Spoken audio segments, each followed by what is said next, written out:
Man tai apmaudu, kad po pirmo rato šitas projektas tikrai atrodė vienas įdomiausių ir vienas tokių turinčių aiškę poziciją ir jisai visiškai nepagerėjo. Ar jie neturėjo laiko,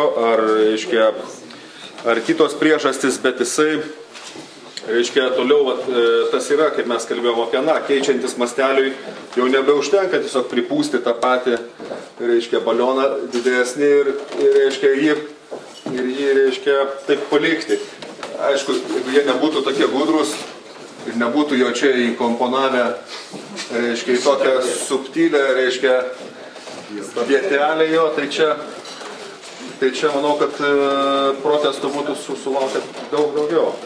Jungiuosi prie tado tai, kad, sakykime, motivacijos arba sukabinimo su miestu šitų dalykų, tos, pažastys, jos tarsi buvo sugalvotos įdomiai ir ten galima buvo tikėtis, kad įvyks kažkokie dramatiški susitikimai miesto, gamtos ir vandens. Ir iš tikro, čia, apartų cokolių čia daugiau nieko nesimato. Net ir ta jų Ružavoji galerija, kažkodėl visiškai nekontaktuoja su šitomis vietomis. Ir net tas praėjimas taip mechaniškai išvingiuojamas viduryje kūno ir neužmesgamas joks kontaktas su šiuo, sakykime, prognozuojamai išskirtinių, ypatingų kažkokiu tai pastatu. Tai manau, kad toks nemotyvuotas elgesys, arba kitaip tariant, kaip tada sakė, jie čia elgesiai tai taip, aš tai skaičiau, čia yra tokie savotiški priepoliai, sakysim, urbanistiniai. Tai jie to vandens nori, tai jie, nebenori. Ir tas toks puldinėjimas, jis ir liko sustingęs šitame projekte. Kita vertus yra tokia labai silpna motyvacija, to dalinimo. Tarsi jie supranta, kad reikia kvartalą skaidyti ir, sakysim, priešingai nuo SGS ir, jie įveda tokius ženkliškus, sakysim, skirtingus urbanistinius, tokius morfotipus, bet manau, kad daro vėlgi gana klaidingai. Jeigu čia toks, sakysim, sutelktas biznio centras galbūt ir įmanomas ir, vėlgi tik tai lieka neaišku, kodėlgi tas santykis, kurį tarsi jie žada, su vandeniu neatsitinka, nes čia tarsi pagrindinės viešosios erdvės. Tai čia tokių, gyvenamųjų nameliukų pabarstymas šalia pilies viešosios erdvės ir jungiasi su tado, kad jie čia iš vis nebežino, ką daryti. Tiesiog, kaip sakyt, tiesiog pritrūko sprendinių ir jie paliko, tokį niekieno teritoriją.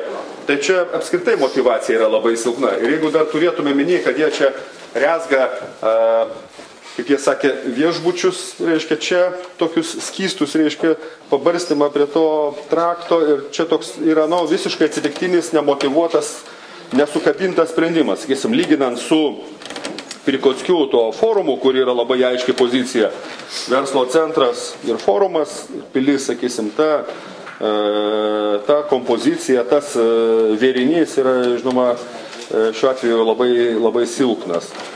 Ir, iš privalumų galbūt galima laikyti, kad jie praveda, organizuoja kryžminę tą judėjimo,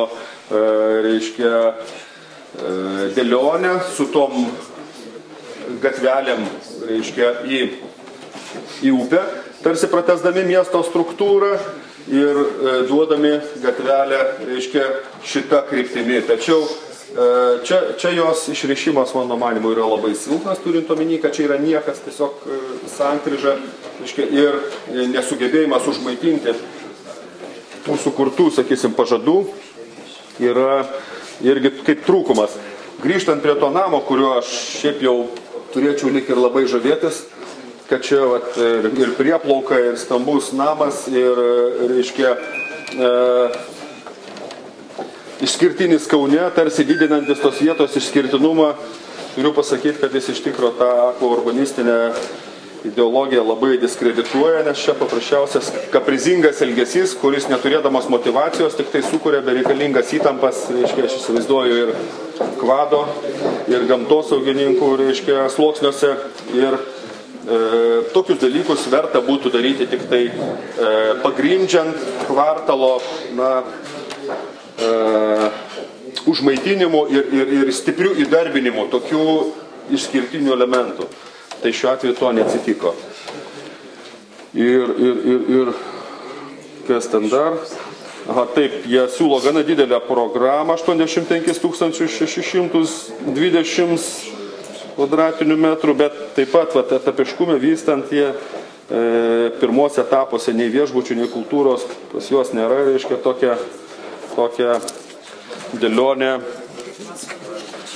Transportai panašiai, atskiri važiavimai yra, reiškia, kaip jau mūsų čia, taip, kaip kvartaliukus, taip. Iš Jonavos gatvės, reiškia, aš dabar čia neįžiūriu.